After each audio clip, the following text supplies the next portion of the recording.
Hi, I'm Mitchell Smolinski. And I'm Annie Sellers. And welcome to JCTV News, Beyond the Headlines.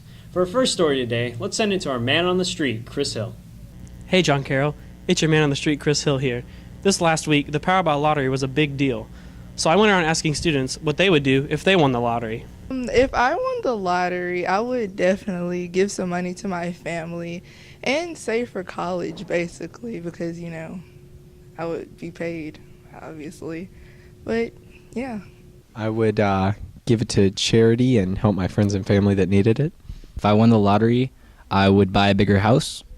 If I won the lottery, I would donate all my money to John Carroll. If I won the lottery, I would save about half of it and then give the rest to all my friends. If I won the lottery, I'd buy John Carroll and all of the paintings inside of it.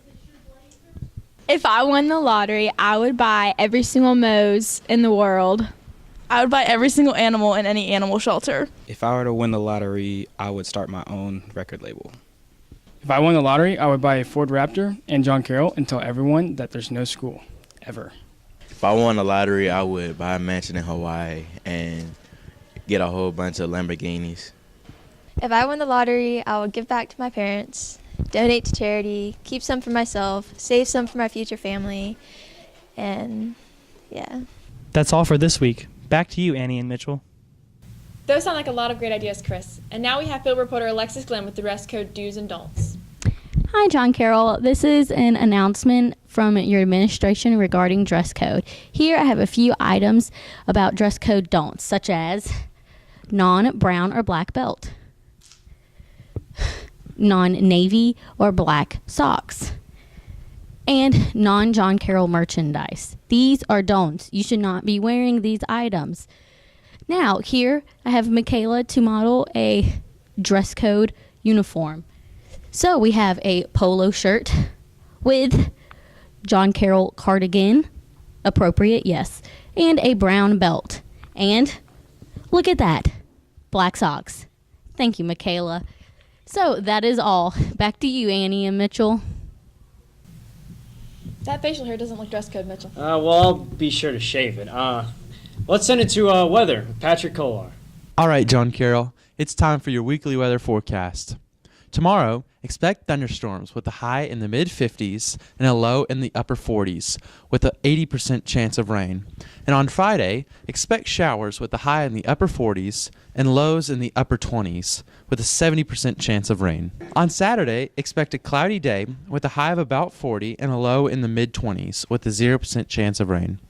On Sunday, it'll be mostly sunny with a high of about 50 degrees and a low in the mid-30s with a 0% chance of rain. When we come back to school on Monday, we'll see a cloudy day with highs of around 60 degrees and lows in the mid-40s with a 20% chance of rain. All right, John Carroll, that's your weekly weather forecast. Back to you guys. Thanks, Patrick. Now let's head over to the Beasley Review. Thanks, guys. I recently saw the movie Daddy's Home, and it was interesting. It's the classical story of dad versus stepdad. It starts off pretty nicely. Then it gets weird. Then it gets insane. Then it gets uncomfortable. Then it gets really good. And then it just gets lazy. The acting in the movie is very, very well done.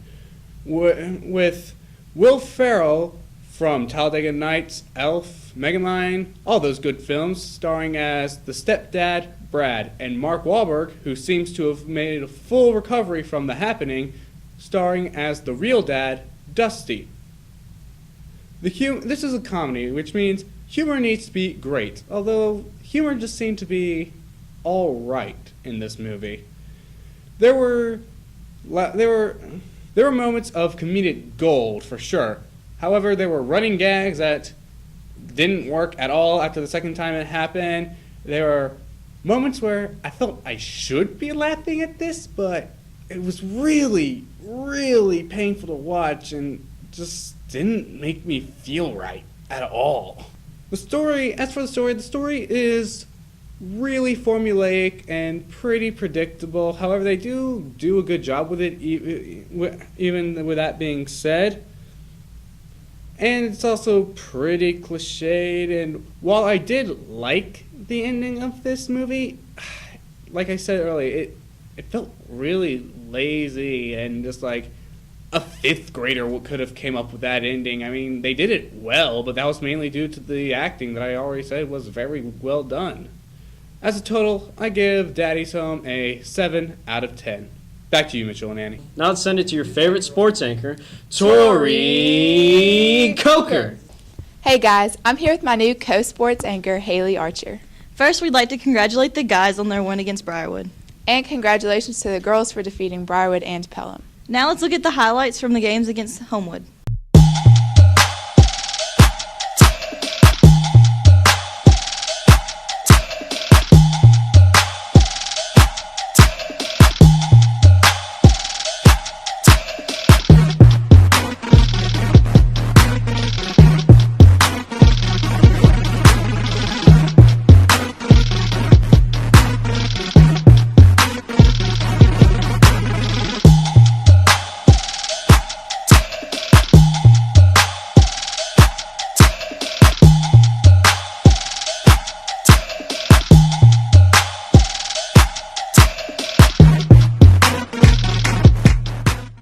Good luck to the boys and girls basketball teams as they travel to Briarwood this Friday night.